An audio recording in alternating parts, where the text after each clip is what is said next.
할렐루야. 1월 5일 금요일입니다.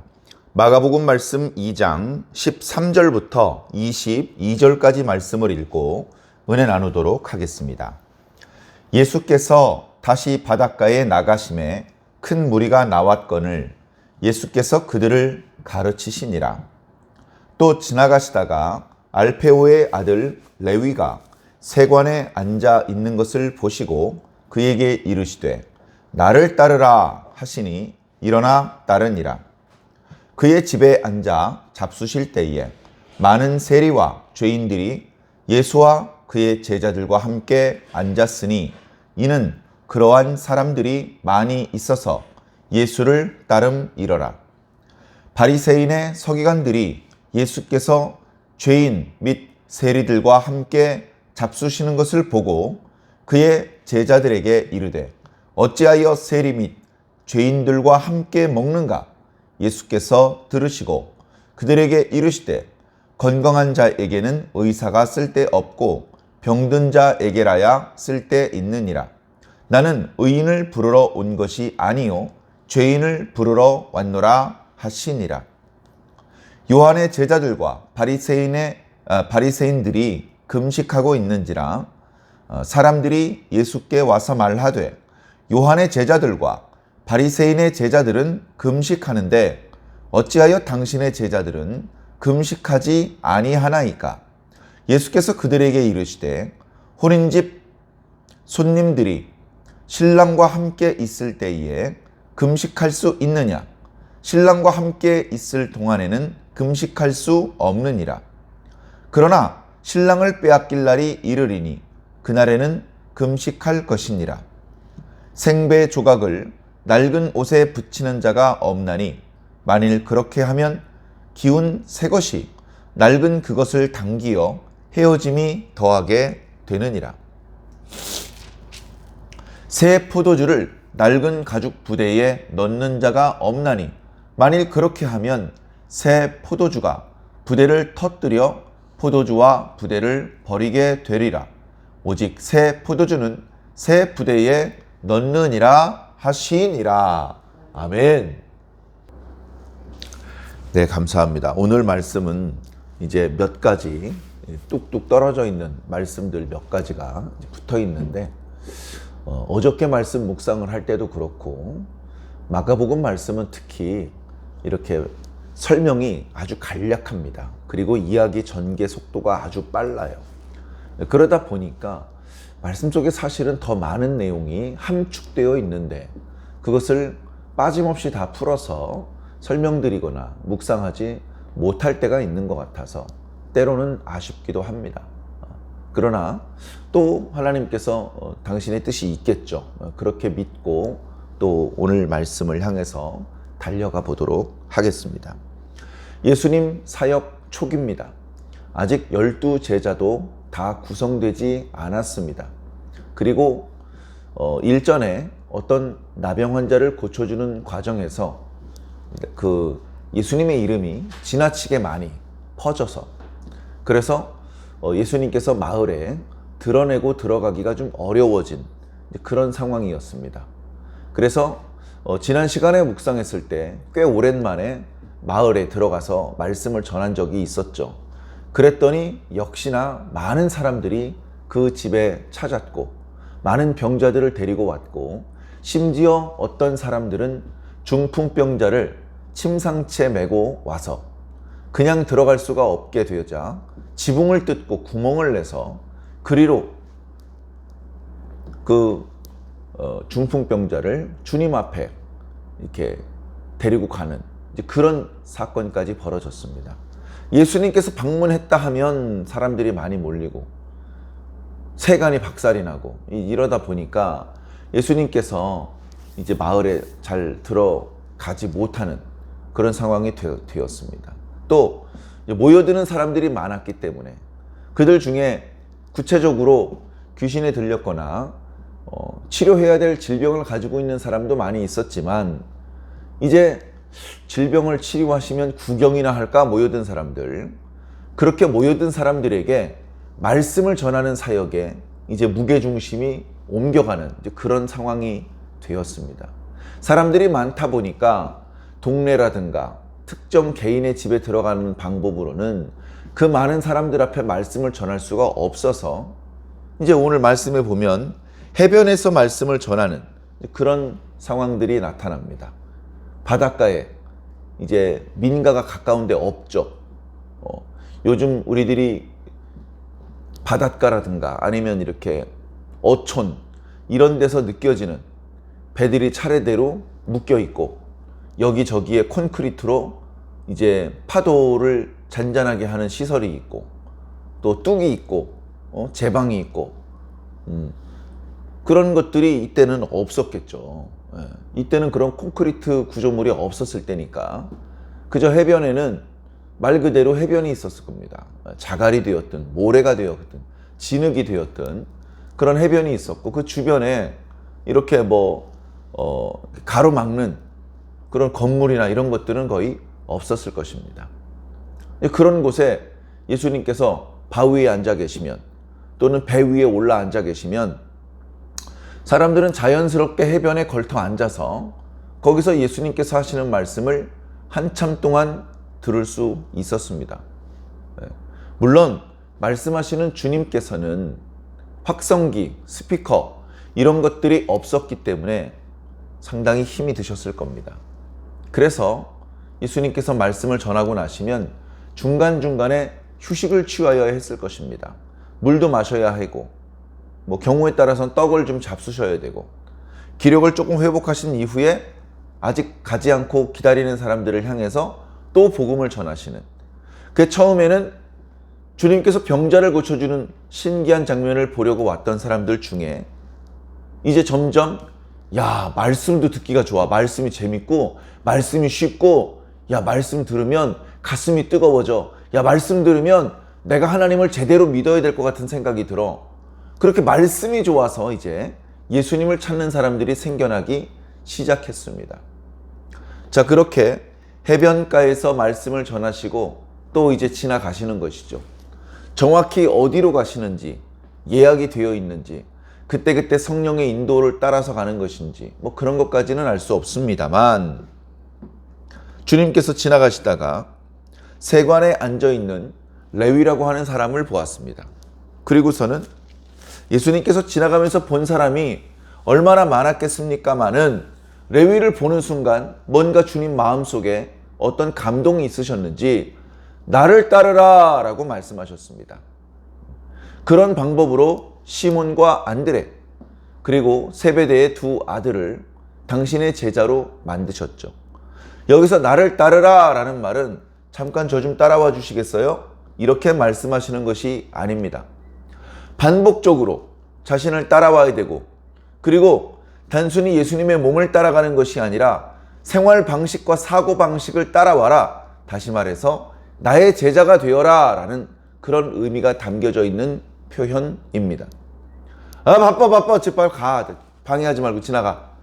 이렇게 할 수도 있었을 텐데 레위는 그 순간 전에 시몬과 또는 야고보가 그랬던 것처럼 마음속에 큰 감동을 느꼈습니다. 마음속에 큰 감동을 느끼고 그리고 나서 전에 시몬이 그리고 야고보가 가족들, 그물, 배, 품꾼 다 버려두고 예수님을 따라 나섰던 것처럼 이 세리도 주님을 따라 나섰습니다. 이어지는 말씀을 보니까 주님, 제가 주님을 본격적으로 따라 나서기 전에 주님 저희 집에 초대를 해서 한번 식사 대접을 하고 싶은데 괜찮겠습니까? 주님께서 허락을 하셨습니다. 그래서 주님과 그 일행들이 있었죠. 아직 12명의 제자의 숫자가 다 채워지지는 않았지만 이미 먼저 부름받은 다른 제자들이 있었죠. 그래서 그 제자들이 주님의 뒤를 따랐습니다. 모두가 다 레위의 집에 들어갔죠. 그 사람은 이제 세리였기 때문에 레위의 집에서 잔치가 벌어졌대. 그렇게 하니까 이제 많은 사람들이 또 초대되어서 갔겠죠. 여러 종류의 사람들이 있었을 것입니다. 그런데 그것을 유대인들, 나름대로 경건을 중요하게 생각하는 그런 유대인들의 눈에 봤을 때는 죄인들일 뿐이죠. 죄인들, 죄를 지으면 죄인인데 그 죄인 중에서도 대명사, 지독한 죄인들은 누구냐? 세리, 창기, 이방인. 이 사람들은 죄인입니다. 죄인하고는 같이 식사를 하면 안 됩니다. 죄인과 접촉을 자주 할 가능성이 많아집니다. 식사하는 과정에서 유대인들의 경건함이 죄인들에게 영향을 주는 것이 아니라 죄인들의 부정함에 유대인들마저 부정해질 수 있기 때문에 유대인들은 이방인들과 함께 앉아서 식사하는 것을 금기시했습니다. 자, 근데 예수님은 그걸 금기시하지 않았습니다. 예수님은 신앙이 좋은 율법 훈련이 되어 있는 그런 사람들을 대상으로 선별적으로 제자를 모집한 것이 아닙니다. 주님께서는 그런 차별을 두지 않으셨습니다. 사람들에게 무시를 당하는 어부들, 죄인이라고 손가락질을 당하는 세리들, 이런 사람들도 주님께서는 차별하지 않으시고 당신의 제자로 거두어 주셨습니다. 나중에 주님의 제자가 된 12명의 면면을 살펴보면 그 중엔 독립투사도 있었습니다. 매국노도 있었습니다. 부자도 있었습니다. 가난한 자도 있었습니다. 나이가 많은 자도 있었습니다. 나이가 어린 자도 있었습니다. 그러나 주님께서는 상관하지 않으셨습니다. 개의치 않고 그들 모두를 당신의 제자로 받아주셨던 것입니다. 이게 하나님의 관점입니다. 그러나 아직 하나님의 관점이 없었던 어떤 바리새파 서기관이 몇 사람이 와가지고 개인적으로 친분이 있었던 예수님의 제자를 불러내서 얘기를 했겠죠. 이거 봐! 우리 유대인들이 지금 나라를 빼앗겼고 로마 사람들에게 그리고 헤롯 왕에게 세금을 바치는 상황인데 이렇게 된 것이 우리가 다 율법을 지키지 않고 경건하게 살지 않아서 된 것 아니겠나.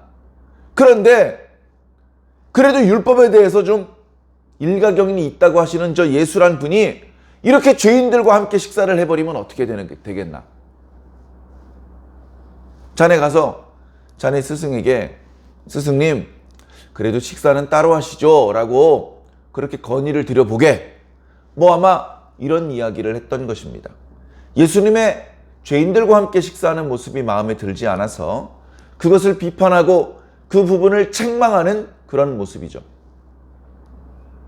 예수님을 따른 지 얼마 되지 않았던, 기도 훈련도 얼마 되지 않았던, 하나님의 뜻도 충분히 깨닫지 못했던 그 제자는 자신의 지인이 그렇게 책망했을 때에 변변히 대답할 말을 준비하지 못했을 것입니다. 그러나 주님께서는 안쪽에서 식사하시면서 밖에서 서기관과 자신의 제자가 나누는 대화를 들으셨던 모양입니다. 주님께서는 이렇게 말씀하셨습니다. 의원에게 건강한 자가 무슨 필요냐? 의원의 존재 목적은 병든 자를 고치는 데 있는 것이 아니겠느냐? 나는 의인을 부르러 온 사람이 아니고 죄인을 부르러 온 사람이다. 그 말씀 속엔 많은 의미가 담겨 있습니다. 우선은 죄인들과 함께 식사하는 것에 대해서 그렇게 너무 고정관념으로 바라보지 말아라, 이런 뜻도 있고, 의원이 병든 자를 고치는 것처럼 나는 여기 있는 죄인들을 의인으로 만드는 사람이다, 그런 의미도 있습니다. 유대인들의 경건은 너무나 약해서 죄인들과 함께 식사하기만 하면 금세 오염되고 무효화되겠지만 예수님의 경건은 강해서 그 죄인들과 접촉하더라도 그 죄인들 때문에 예수님이 오염되는 것이 아니라 예수님의 의로움이 그 죄인들에게 전염이 되는 그런 강력한 경건함을 가지고 계시다. 구약 성경에 죄인들을 의인으로 만드시고 그리고 병자를 고쳐주시는 분, 그분은 오직 하나님이시다. 예수님께는 하나님과 방불한 능력과 신성이 있다. 이런 여러 가지 의미들이 이 짧은 대화 가운데 있는 것이죠.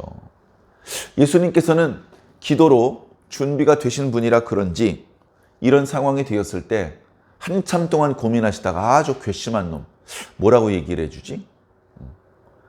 뭐라고 어떤 적절한 비유가 없을까? 이렇게 한참 뜸을 들일 필요가 없으셨던 것 같습니다. 그저 순간적으로 성령께서 주시는 지혜를 따라서 말을 했죠. 죄인과 함께 식사하면 안 된다라는 말을 원래 의원은 환자와 함께 있는 법이다 라는 말로 막으신 것입니다. 이어지는 이야기도 마찬가지인데 사람들이 가지고 있는 고정관념, 전통적으로 해오던 것들, 그런 것들과 예수님께서 지금 보여주시는 여러 가지 모습들, 그것들의 갈등, 다툼, 그런 양상들이 보입니다. 예수님께서는 이제 과거에 우리가 해오던 그런 전통적인, 관습적인 이런 모습들은 버려야 된다. 그 모습 중에는 버릴 필요가 없는 것도 있겠지만 버려야만 새로운 하나님의 역사, 새로운 하나님의 뜻을 이해하고 받아들일 수 있는 그런 것들도 있기 때문에 버릴 때는 아낌없이 버려야 된다. 너희들이 가지고 있는 그 고정관념과 관습들은 하나님의 뜻을 이해하고 받아들이는데 방해가 될 뿐이다 라는 그런 말씀이 이어지고 있습니다. 자, 식사가 끝났습니다. 식사가 끝났고 주님께서는 이제 또 다른 자리로 옮기셨겠죠?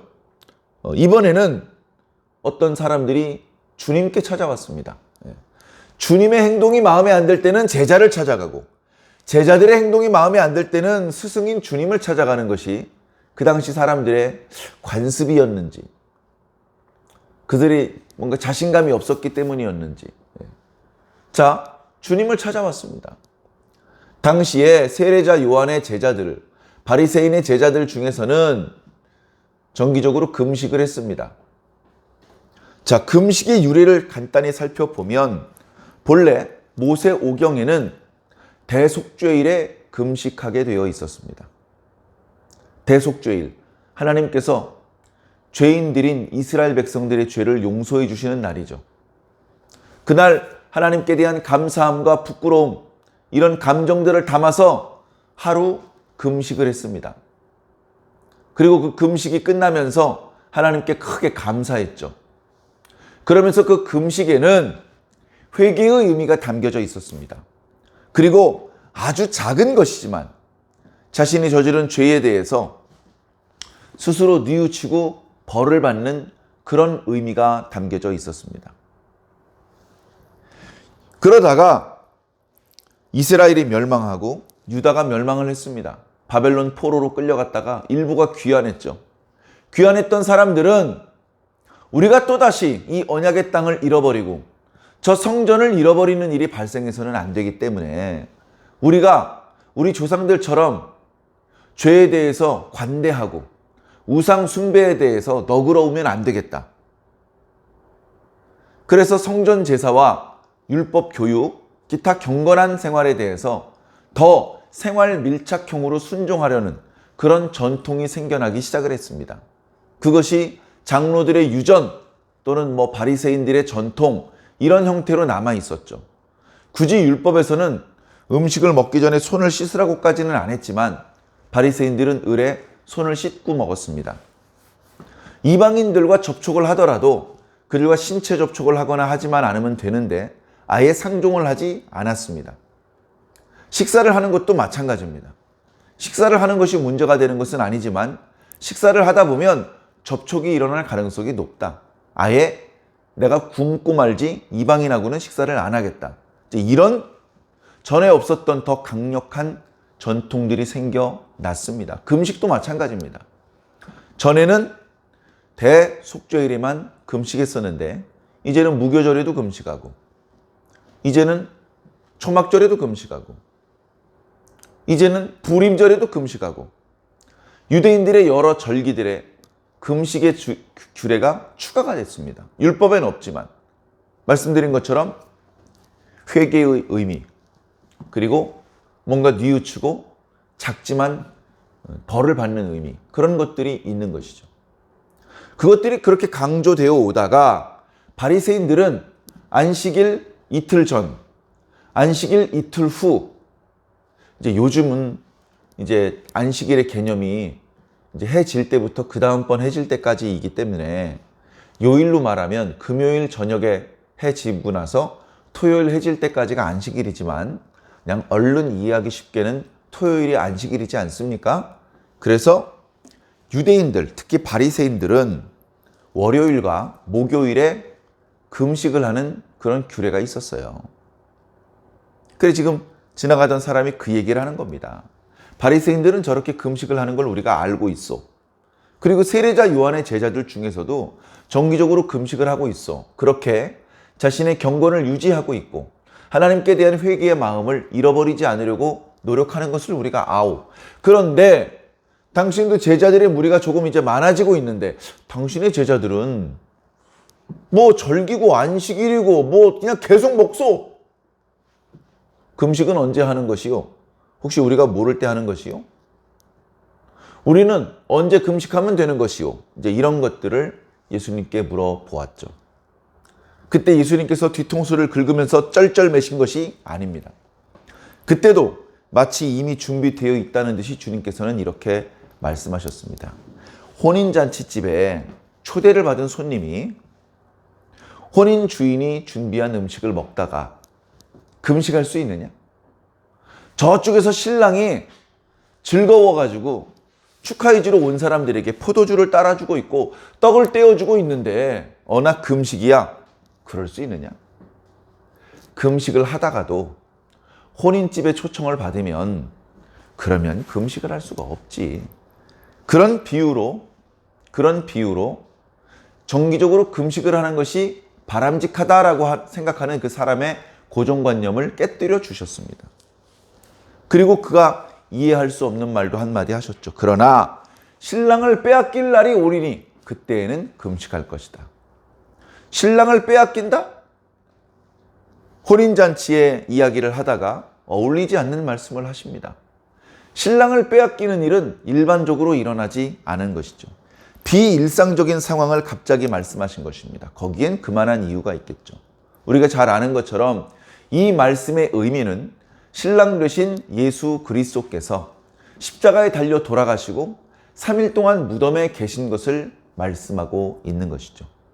그때에는 주님의 제자들이라도 금식을 할 것이다. 실제로 제자들은 금식을 했을 것입니다. 옆에서 그러지 말고 뭐라도 먹어. 아무리 권해도 음식을 먹을 맛이 안 났을 것입니다.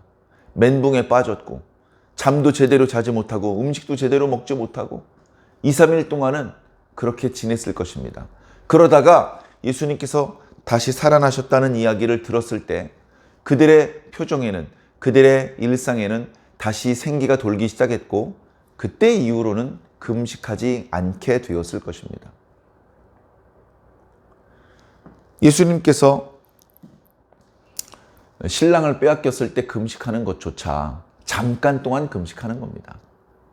오늘날 그리스도인들은 어떻습니까? 필요에 따라서 목적을 두고 잠깐씩 금식하는 경우가 있습니다. 금식을 하지 않는 것이 죄이거나 금식을 하는 것이 죄이거나 그러지 않습니다. 하나님께서 이렇게 하셔도 괜찮고 저렇게 하셔도 괜찮다. 그러나 그 목적에 맞게 하는 것이죠. 건강을 위해서 금식하는 경우도 있지 않습니까? 수술을 앞두고 금식하기도 하고요. 건강검진을 앞두고 잠깐씩 금식을 하기도 합니다. 그리고 신앙적인 목적으로 금식을 하는 것도 바람직합니다. 일상적으로 반드시 해야 된다? 그것은 아니지만 스스로 원해서 한시적으로 금식을 하기로 해서 그러면 존중해 줍니다. 주님의 말씀 또 성경의 여러 말씀들을 우리가 참고 삼아서 만약에 금식을 할 경우라면 떠버리는 것은 바람직하지 않죠. 야, 내가 금식해. 너 안 하지? 내가 이렇게 금식을 가끔 할 정도로 경건해. 이렇게 자기 자랑이 될 수 있기 때문에 외식하는 것이 될 수 있기 때문에 금식을 하게 되더라도 주변에 알리지 않고 조용히 금식을 하고 지나가야 되는 것이죠. 자, 그런 금식의 전통에 대해서 주님께서는 이렇게 혼인집의 이야기를 들어서 그들의 고정관념을 지적해 주셨습니다. 그리고 이렇게 죄인들과 함께 식사하고 가끔 금식을 하고 이런 문제 말고도 예수님의 모습과 제자들의 모습 속에는 그동안 유대인들이 가지고 있었던 관습에 비추어서 어울리지 않는 또는 이상스러운 그런 모습이 나타날 수 있어서 이어지는 말씀은 그 모든 것들을 다 말씀해 주고 있는 것이죠. 우리가 잘 아는 생배를 배옷에 기우는 이야기와 포도주를 가죽 부대에 담는 이야기입니다.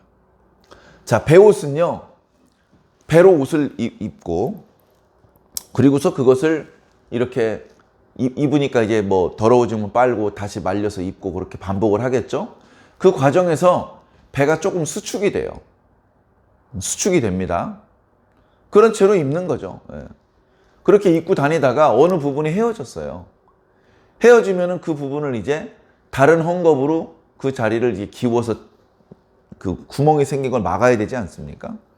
그때 보통 그런 용도로 쓰려고 헤어진 배옷을 가지고 있다가 그것을 가위로 잘라가지고 거기다 오려 붙입니다. 근데 그렇게 하지 않고 생배, 그러니까 옷감으로 만들기 이전에, 옷으로 만들기 이전에 옷감으로 만든 이후에 한 번도 사용해 본 적이 없는, 그래서 이제 빨거나 그래서 수축이 되지 않았던 그런 생배 조각을 배옷에 이제 기워 넣으면, 그럼 이제 그 옷을 입고 생활을 하다가 다시 빨고 말리고를 반복하지 않겠습니까?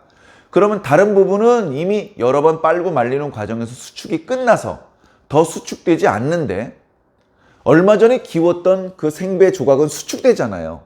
수축되니까 그 옆에 있는 옷감을 잡아당겨서 옷이 또 찢어집니다. 나중에 보면 구멍이 더 커져 있어요. 그러니까 오래 입었던 배옷에는 생배 조각으로 기우지 않는다. 낡은 배옷을 이렇게 오려서 그것으로 기워야, 낡은 옷감은 낡은 옷감으로 기워야 문제가 생기지 않는다. 이제 포도주는 반대죠. 포도주를 담을 수 있는 금속, 유리, 플라스틱으로 된 용기가 당시에 없었습니다. 토기는 비쌌어요. 그러다 보니까 토기 같은 경우는 조그맣게 만들어서 주로 향유를 보관했습니다. 향품을 보관하는 데 썼고, 그나마 뚜껑을 아주 기밀하게 닫는 그런 기술이 없었기 때문에 그 입구를 진흙으로 아예 막아버렸어요. 그럼 그 진흙이 굳어버리면서 완전히 막혀버리는 것이죠. 그렇게 해야 향품을 오랫동안 보관할 수 있었습니다. 자, 그런데 자주 먹는 물이라든가 포도주는 어디 보관을 하느냐 이거죠. 그래서 그것은 가죽 부대에 보관을 했습니다. 가죽 부대. 양이나 염소를 잡으면 그 가죽을 잘 이렇게 막 잘게 쪼개서 쓸 때도 있겠지만 그 덩어리 전체를 하나의 용기로 삼아서 거기에 이제 포도주를 담습니다. 그러면 막 2달, 3달, 1년, 2년씩 보관하기는 어렵겠죠. 그러나 그래도 한 일주일, 2주일은 보관할 수 있는 것입니다. 근데 문제는 뭐냐 하면요, 이 포도주가 시간이 지나면 발효가 돼요. 발효가 되면 가스도 나오고, 그러다 보면 이 가죽 부대가 부풀어 오릅니다. 부풀어 오를 때 그 가죽이 새 가죽이면 탄력이 있기 때문에 같이 부풀어 올라요. 그래서 큰 문제가 안 생겨요. 그런데 낡은 가죽 부대에다가 새 포도주를 담으면, 낡은 가죽 부대는 쓴 지 오래됐기 때문에 탄력이 없어요. 늘어나질 않아. 그런데 안에 새 포도주를 집어넣으면 거기서 발효 과정에서 가스가 나오면서 터져버려요. 그러면 포도가 다 땅바닥에 포도주가 쏟아졌으니까 그것도 못 쓰게 됐고, 가죽 부대도 찢어져가지고 이제 뭐 보리도 담을 수가 없는 그런 상황이 돼버렸잖아요. 둘 다 못 쓰게 된다. 그와 마찬가지로 지금 예수님께서 전하시는 복음과 예수님께서 어둠의 권세에 빠져 있었던 병자들과 귀신 들린 자들을 해방시켜주는 것과 죄인들과 함께 식사하는 것과 금식하지 않는 것과 이런 여러 가지 모습들은 새로운 새 시대의 하나님의 백성들의 일상적인 모습이다. 그것을 너희들이 율법에도 없이 스스로 만들어낸 관습으로 정죄하고 이래라 저래라 할 일이 아니다. 너희들도 하나님께서 하시는 새로운 역사를 받아들이고 새로운 가르침을 배우려면 지금까지 가지고 있었던 낡은 방식은 버려야 된다.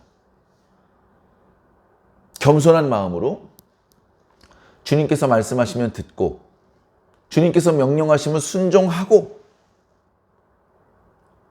그렇게 이제 주님의 제자의 삶으로 새롭게 출발해라 라고 말씀하시는 것이죠. 오늘 우리들은 당시 유대인들에 비해서 고정관념이 많이 없습니다.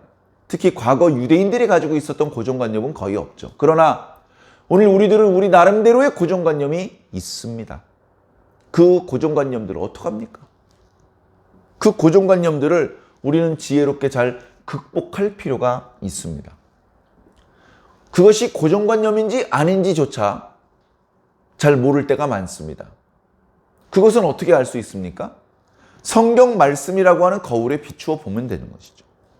성경에 비추어 보아서 성경에는 동쪽으로 가라고 했는데 내가 서쪽으로 가고 있다면 멈춰야죠. 멈추고 동쪽으로 갈 수 있는 방법을 찾아야 됩니다. 동쪽으로 가는 길을 찾아야 됩니다. 동쪽으로 가고 있는 사람과 함께 가야 됩니다. 그것이 신앙생활이고 경건생활이고 하나님의 백성이요 예수님의 제자들의 생활인 것입니다. 전에 예수님께 대한 말씀을 들었는데 또 우리가 이렇게 말씀을 읽습니다. 전에 말씀 들었던 거 다 기억합니까? 다 빠짐없이 순종하고 있습니까? 잘 안 되거든요.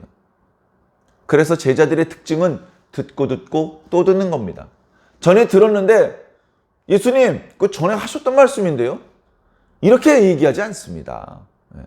예수님의 말씀 속에는 지난번에 하셨던 말씀도 일부 있고 지난번에 들어본 적이 없었던 새로운 말씀도 또 섞여 있고 그래서 그날 말씀은 그날 말씀으로 우리에게 꼭 필요한 말씀인 것이죠. 사랑하는 성도 여러분, 오늘 우리도 매일같이 말씀을 읽고 묵상을 합니다. 오늘 우리는 마가복음 2장의 한 부분을 읽었습니다. 이 말씀을 중심으로 오늘 하루를 또 살아갈 것입니다. 계속 이렇게 말씀을 읽고 묵상하면서 어떻게든 말씀의 방법대로 살려고 노력을 하시다 보면 여러분들의 신앙은 빠른 속도로 좋아질 것입니다. 여러분들은 주님의 비밀을, 성경의 어려운 진리의 말씀들을 더 빨리 이해할 수 있게 될 것이고 그 말씀을 실천하는 것이 그렇게 어렵지 않게 될 것입니다. 그렇게 우리는 하나님 나라에 어울리는 사람으로 성장하며 성숙해 가는 것입니다. 오늘도 하나님 나라를 향하여 전진하시기를 예수님 이름으로 간절히 축원합니다. 아멘.